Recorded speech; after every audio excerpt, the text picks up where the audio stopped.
You have access to a spirit, a strength that enlarges and empowers you. Even better, you don't need to wait for the next big movement. You can heal the world. It's time for governance by grace. Welcome to Gracearchy with Jim Babka. Brought to you by the Zero Aggression Project. Zap the state and have a nice day.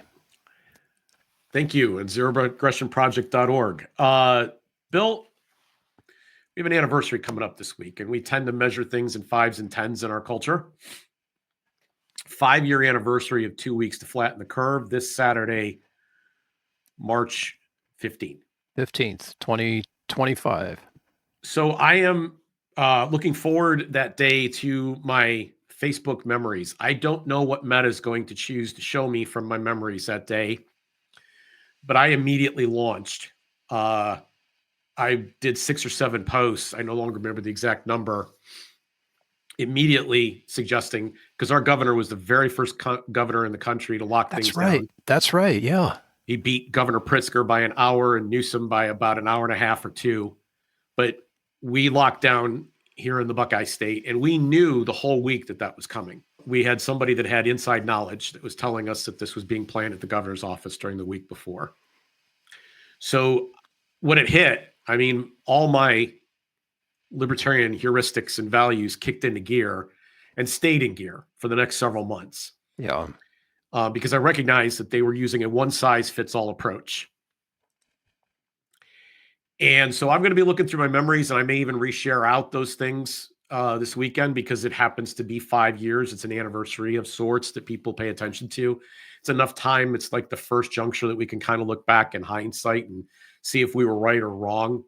I think I'm going to be relatively confident in what I posted at the time, even though one of the things I said was borderline histrionic. Only one? Only one. Imagine that. Well, it's a short place to work. You don't have a lot of characters or words you could fit in. So I said something that I thought would get the point across that was a little stronger than the evidence at the time.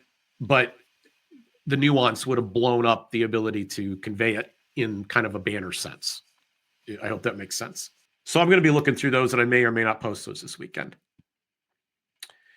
In January, we sat down with Doug Stuart, who's with the Libertarian Christian Institute, and we recorded an interview with him where we had a lot of audio-video difficulties. And in fact, in the segment we're about to play, you will still find 1 or 2 of these things occurring, but this was one of the better sections of audio-video. And I'm grateful for it because in it, he discusses, our conversation begins to surround a book that I have not read. Bill, you've not read. Doug, at the time that he did this interview, had not read. It's just now coming out, actually. Exactly. It's like in pre-release. They're doing the pre-sale starting on the anniversary of 2 weeks to flatten the curve, March 15th. The book is called A House Divided. We will put a link to the website for the book. housedividedbook.com, I believe is what it is, but we will put that link in the show notes for you so you can learn more about it and pre-order. But it begins to come out on 2 weeks to flatten the curve anniversary, March 15th. I don't want to ruin most of what's about to be said here, but in preparing for this time that we have together to kind of introduce the video, some thoughts that have long been on my mind reoccurred to me this morning. Right. I had the same experience, Jim. It's like there's stuff we need to unpack still. Yeah, there's a ton of stuff that we just haven't had time to get to. And some of it because I felt like the need to over-prepare. And one of those has to do with church. So, this was kind of a third subset of audience that we were looking to reach with Gracearchy. We wanted to talk to a group of people that I called the Duns. These are people who've gone through some kind of deconstruction and kind of separated from institutional church, not from the faith itself. Right. They're done with church, D-O-N-E, done with church. And my experience has several pain points that bring me to this juncture and has had me there now for what will be later this month, 11 years. I get there, and we talk about this a little bit during the interview or the segment we're going to play with Doug Stuart of the Libertarian Christian Institute in just a moment. But I stop and think about what it is to be a church. So the word that the New Testament writers, that Jesus picks for this body, is Ekklesia. And this is a word that predates the time that the apostles are walking around. It's an ancient Greek term, and it basically means council or city council or the council of all the voters. It's the gathering, the body that's going to make the legislative or the jury type decisions for the community. It's And not a interesting- physical place, is it? It's No, just, it's not. It's a meeting. It's a meeting, but it's a political term. It's not. It's Yes. a governing term. It's not a term of religion. Right. Because temples already existed, tabernacles already existed, synagogues already existed. There were other things that you could have called your thing. And Yeah. this is easy to lose because this word became kirk and eventually church in our modern language. And so it's easy because you would think, oh, that's the place that people do religion at. And I'm wondering what the significance of that word ekklesia is. Now I want to put together a second thought. And that was that Jesus himself had a primary theme.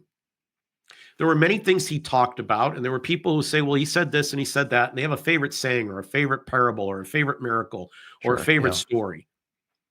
But there was a theme to his ministry. There was something he talked about repeatedly, and that was the coming of the kingdom. Now, I have a friend, Max Borders. I work with him, who has a blog that he's titled The Underthrow. And I happen to be really kind of like attached to this word. I love this word. And I'm so pleased for him that he grabbed it and used it to begin talking about kind of undermining the structures that exists in a way that's positive.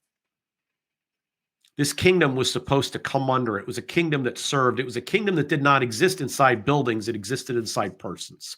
And I bring this up because this is a piece of context we left out of this interview, and I wish that somehow or other we had included it.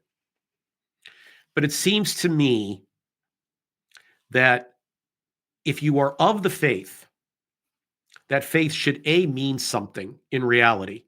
Otherwise, what's the point? And B, if it does mean something in reality, that when it's put to a stress test, it ought to show up as different.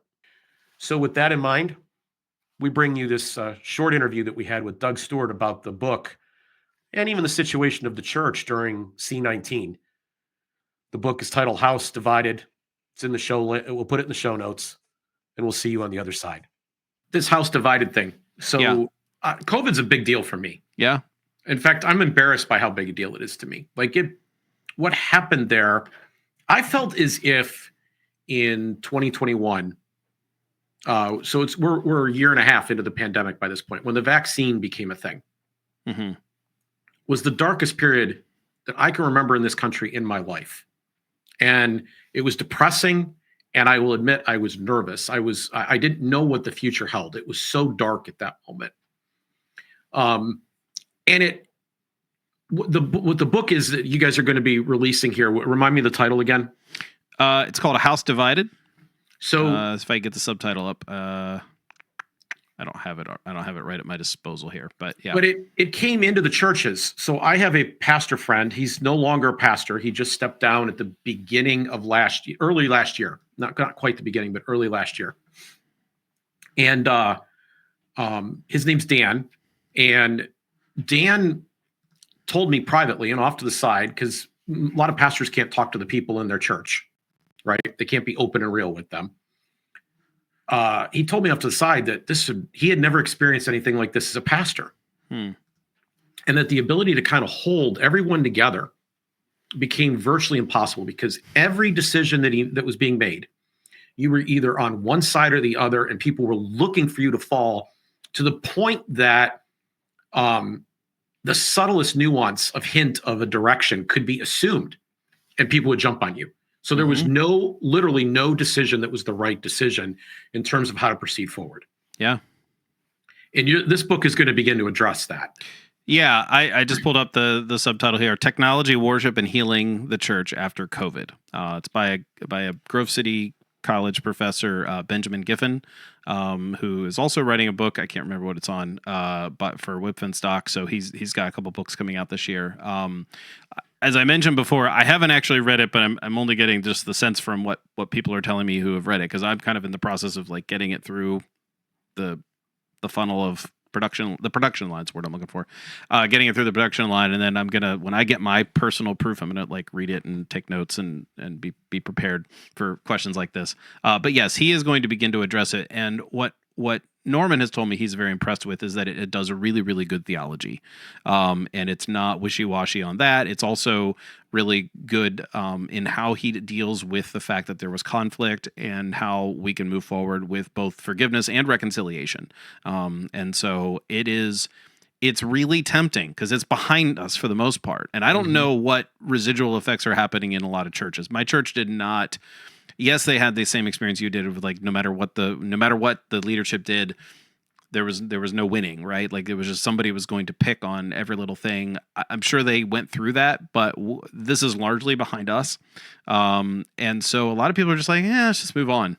And so that's really the reason we think it's important to address this. You know, we're hitting 5 years to slow the spread, right? And coming up, and that's going to coincide to some extent with our release date on this. It's still something to be remembered. You don't want to make too big a deal out of it on the one hand, but on the other, it's like this was serious rift happening. And if the church isn't any business at all, it's in the reconciliation business. If you read 2 Corinthians, I mean, that's, I think is what chapter 5 is talking about, as being ministers of reconciliation. And that means with God and with humans. And so we are certainly responsible to reunify in ways that make sense. If we've created rifts with one another. So okay, so yeah. I don't want you to feel as if you have to speak for the author here. I'd rather you spoke for yourself, actually. I want to see if you understand what I'm about to say. Yeah. I don't. You brought up the book, so I was just like, well, no, this is fine. But as we keep going, I'd like to start to venture into you here. I said this out. What I'm about to say, I said out loud to a pastor that I love dearly.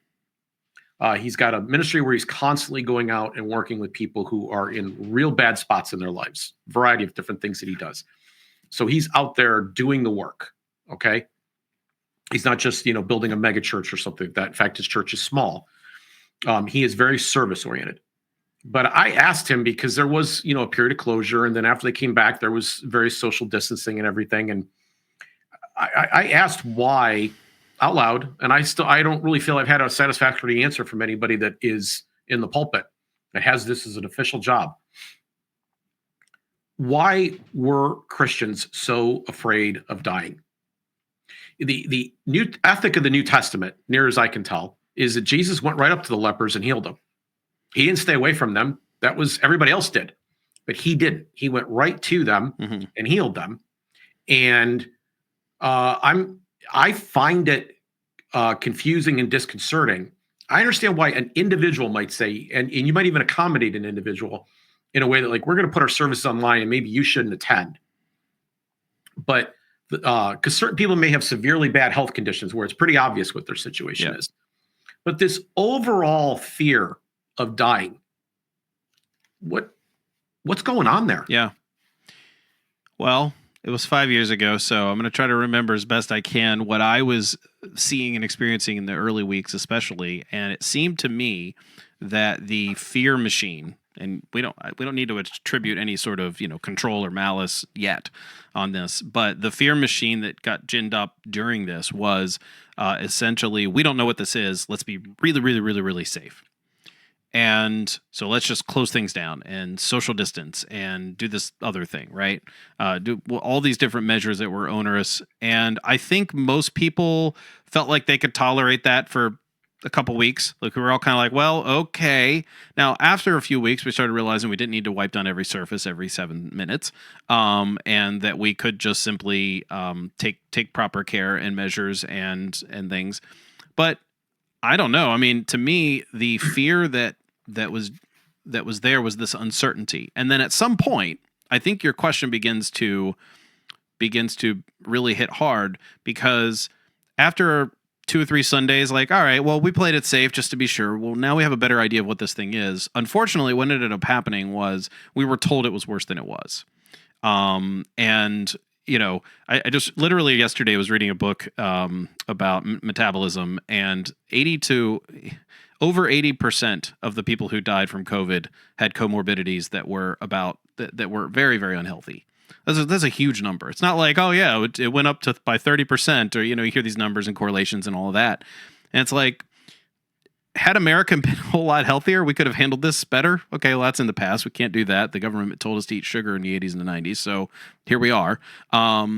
The issue is we are afraid to die because, I don't know. I think it's probably just that human nature thing. Why are Christians afraid to die? I asked myself the very same question.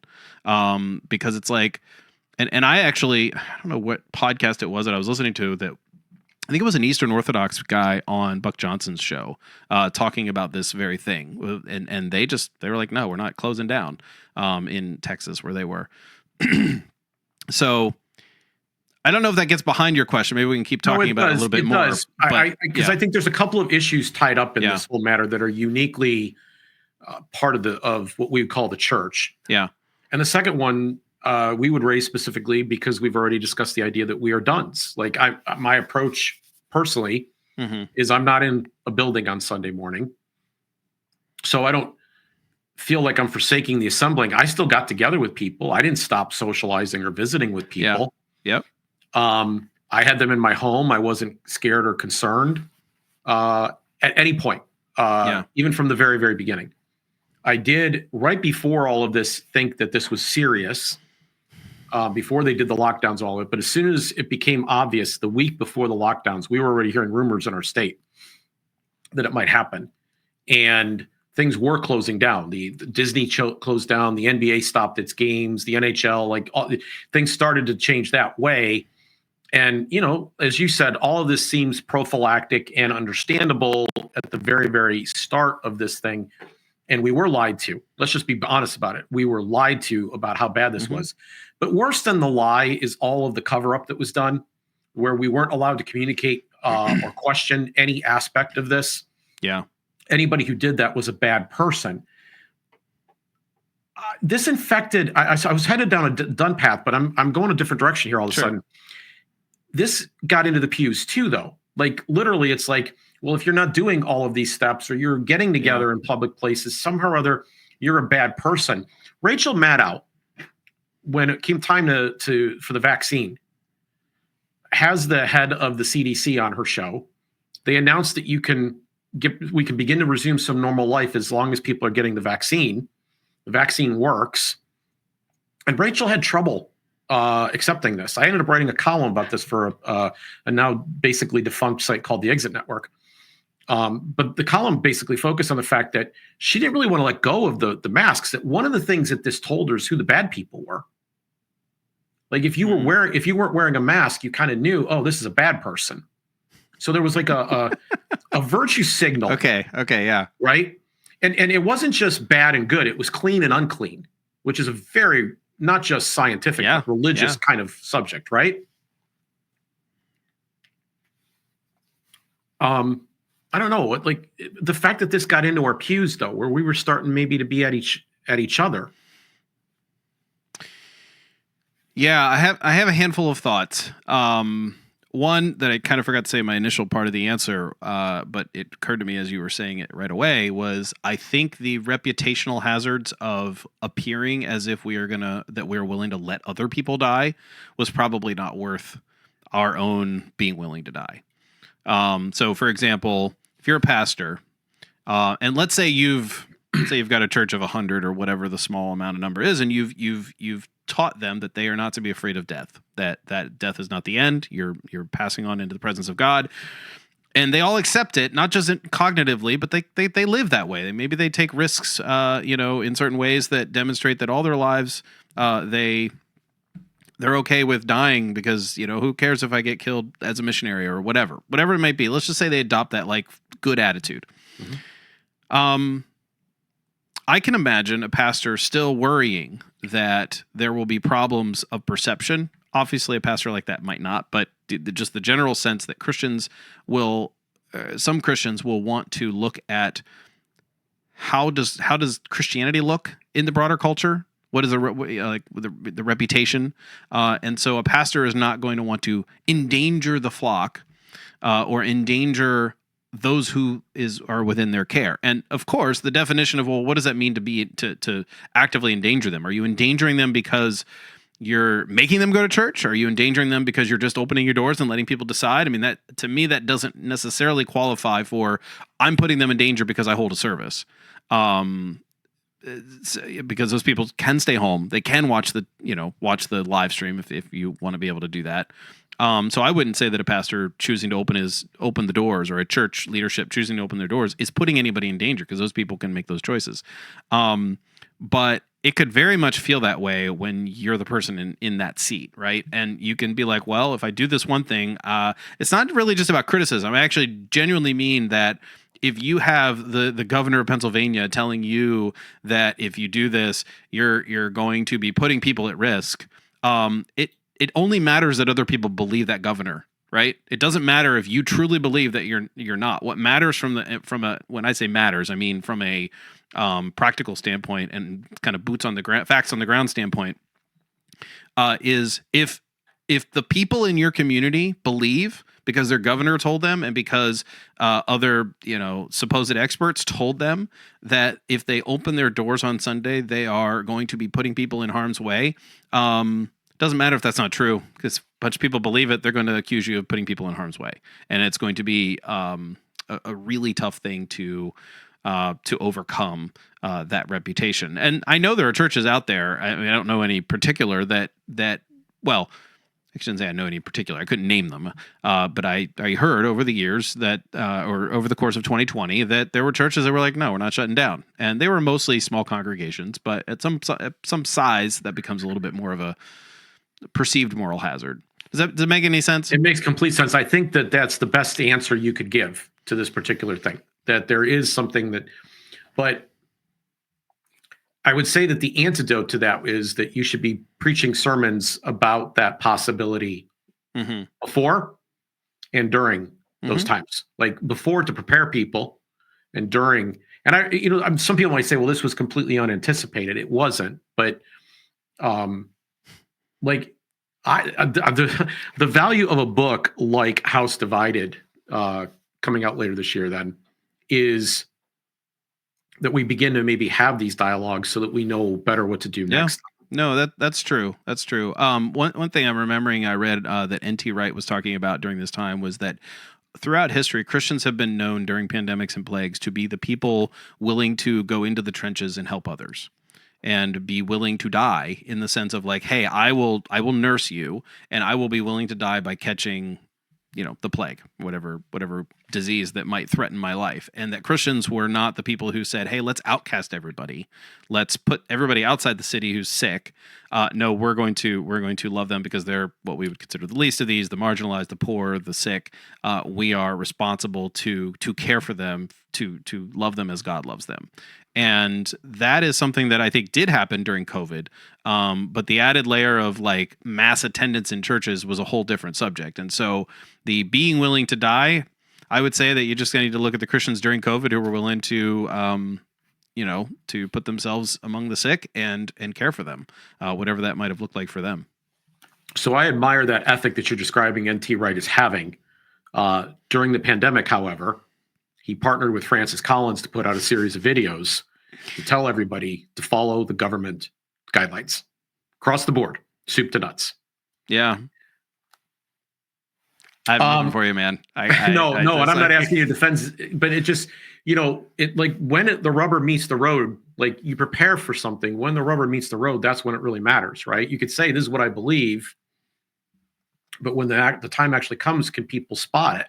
Do they understand what they're in the midst of? That's a really fair point. I appreciate that. Yeah.